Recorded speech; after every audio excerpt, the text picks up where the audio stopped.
So ngayon po mga kapatid, ang ating tatalakayin ay itong nanggaling kay kapatid na Harold Kirante.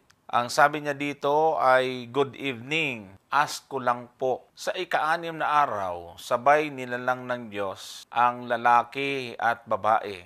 Yan, sabi niya. Pero bakit sa Genesis 2 may ibang process po ulit ng creation? Pakipaliwanag po. Salamat, sabi niya. So, alam nyo kapatid, ang tanong o kaya yung tanong mo ay tanong ng isang nag-iisip, no? Actually, hindi lang po kayo nakaisip niyan. Ito ay tinalakay at pinag-usapan ng mga sa mundo ng mga scholar. Alam niyo po kung bakit, mga kapatid na Harold Tirante. Bukod po dyan sa iyong nabanggit, ay meron pa akong ipapakita sa iyo na ilan sa mga basihan kung bakit nagkaroon po ng mga idea at interpretation na merong gap or kaya ay nagkaroon po ng ibang creation account ang chapter 1 at chapter 2. To the point na nagkaroon nga ng interpretation na may dalawang family na magkaiba sa chapter 1 at sa chapter 2. Yung paniniwala ng pre-Adamite na meron pong mag-asawang nilalang bukod kay Adan at Eva. Dahil po sa pagbinasa niyong chapter 1 at chapter 2, parang magkaiba nga naman. So magbibigay po ako sa inyo ng sample bago natin sagutin ito, bago natin tumbukin. Magbibigay pa ako sa inyo ng mga palaisipan para na rin na kung sakali ay meron din ganitong tanong sa inyo ay maunahan na po natin maipaliwanag. So puntahan natin yung Genesis chapter 1 verse 11. Dito po kasi mga kapatid, sa chapter 1 verse 11 ay ganito yung ating mababasa. "At sinabi ng Diyos, sibulan ang lupa ng damo, pananim na nagkakabinhi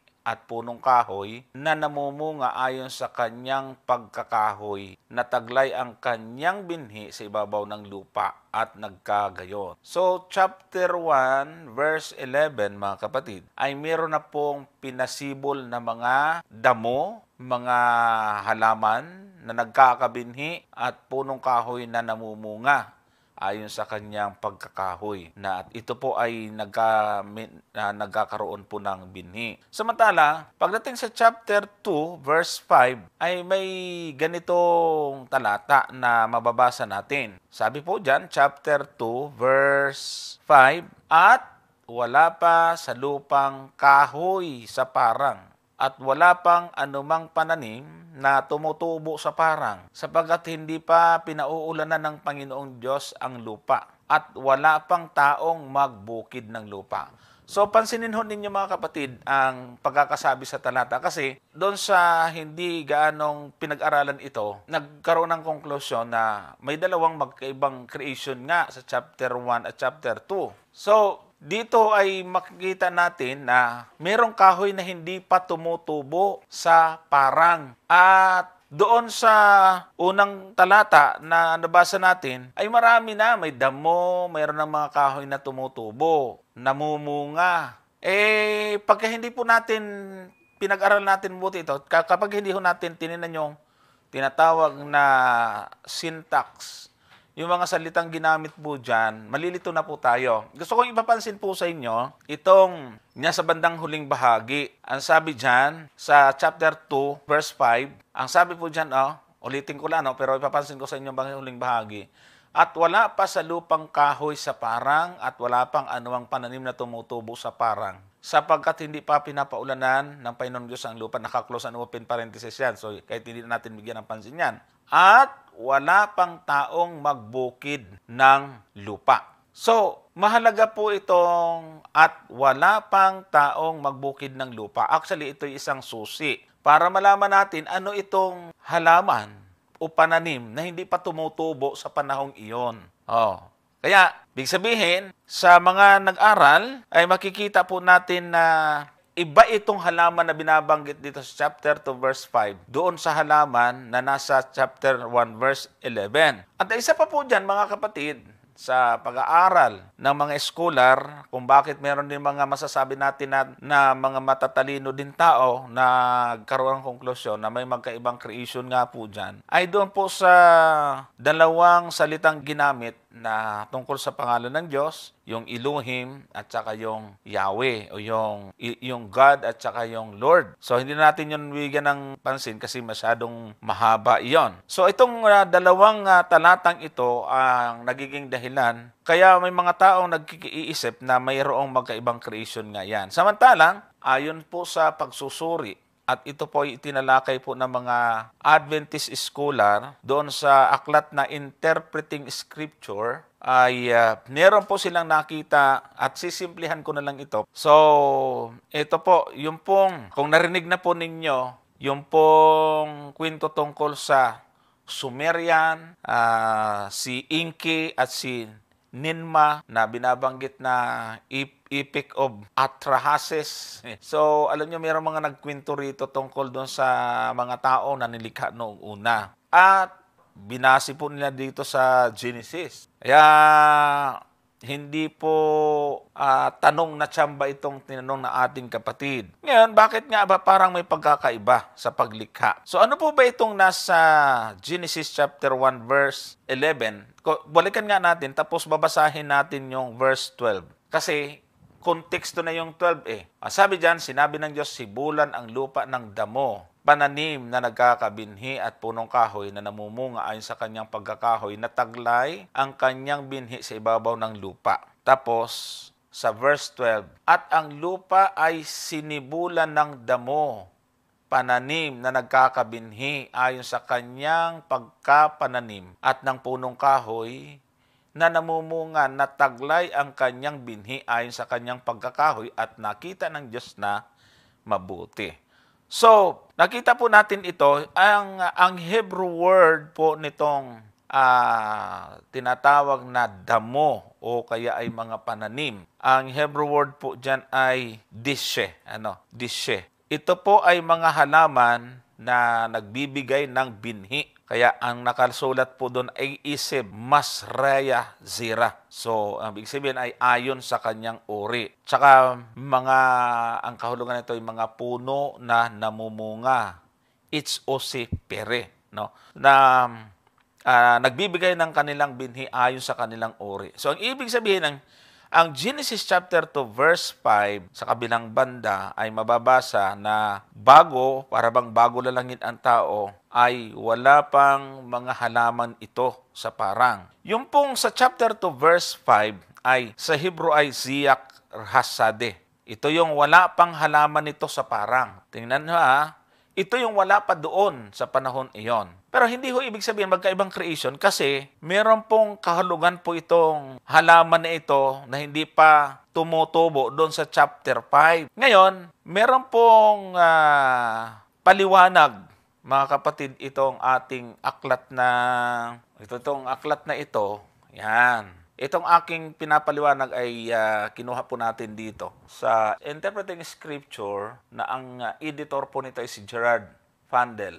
Isang magaling na scholar. Pero yung contributors po nito ay napakadami na mga scholar. Ay napakarami po, mga kapatid. Talagang mga kilala na binigyan nila ito ng attention sapagkat tayo pong mga Seventh Adventist ay naniniwala tayo sa literal creation. Kaya pinaliwanag po nila itong mabuti. So, ang unang punto dito sa chapter 2 ay meron pong 4 na hindi pa umiiral, no? Pagkatapos ng creation ng Panginoon. Ibig sabihin, tapos ng creation ng Panginoon, pero mayroong halaman na hindi pa tumutubo. Kasi tapos na nga yung creation chapter 1. So, doon sa chapter 2, may halaman na hindi pa tumutubo.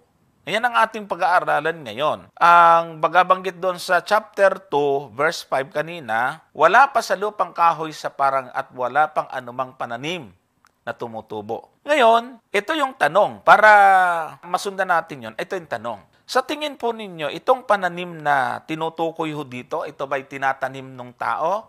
Di ba? Wala pang kasalanan si Adan at si Eva dyan. So, ibig sabihin, itong tinutukoy po dito sa chapter 2 at 5, ay ito po ay yung pananim na tinatanim ng tao. Take note, hindi pa nagkakasala si Adan at si Eva, hindi pa sila nagtatanim.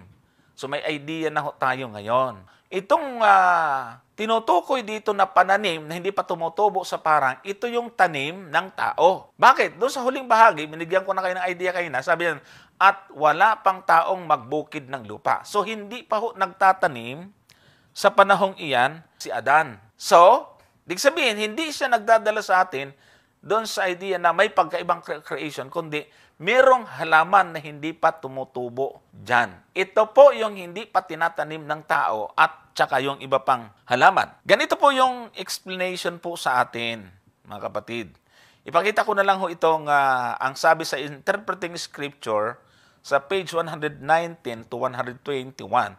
The shrub of the field in Genesis chapter 1 verse 12, it says, and this earth brought forth vegetation, dishe sa Hebrew, plants yielding seed, yung binanggit ko kanina, after their kind, and trees bearing fruits with seed in them after their kind. So, yung pong Hebrew word na dishe, mga halaman na nagbubunga ayon binanggit ko na po ito kanina. So, ang sabi po dyan, on the other hand, reads that prior to man's creation, there was no shrub of the field, yung Ziyak Hasade, and no plant of the field, Iseb Hasade, had yet sprung up. So, ibig pong sabihin, hindi pa ito tumutubo. Kaya most scholars assume that the word and praises for plants of vegetation used in Genesis 1:12 and 2:5 carry the same meaning. A close reading of the text, however, reveals that the botanical terms of Genesis do not have an identical meaning. So,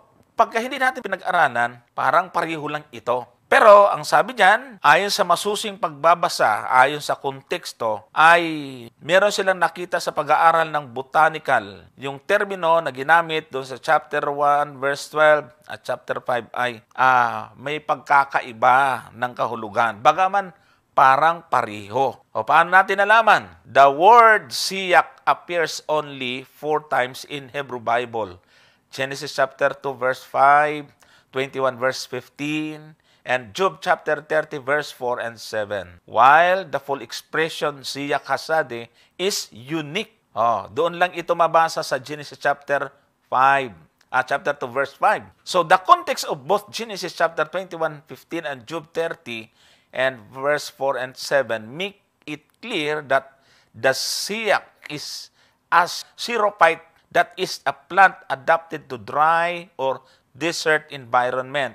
As such, it is most likely a spiny or thorny plant. So wala pang kasalanan, wala hong disyerto. Kaya kayong binanggit doon sa Job na halaman ay ganon din yung binanggit sa chapter 2 verse 5, chapter 12 verse 15 na hindi pa tumutubo, ay ito po ay isang halaman na nabubuhay sa disyerto at the same time isang halaman na matinik. So, ibig sabihin, tama ang sinasabi sa Genesis na nagkaroon ng mga tinik sa parang. Ayon, di nakita po natin ngayon yung pagkakaiba, mga kapatid.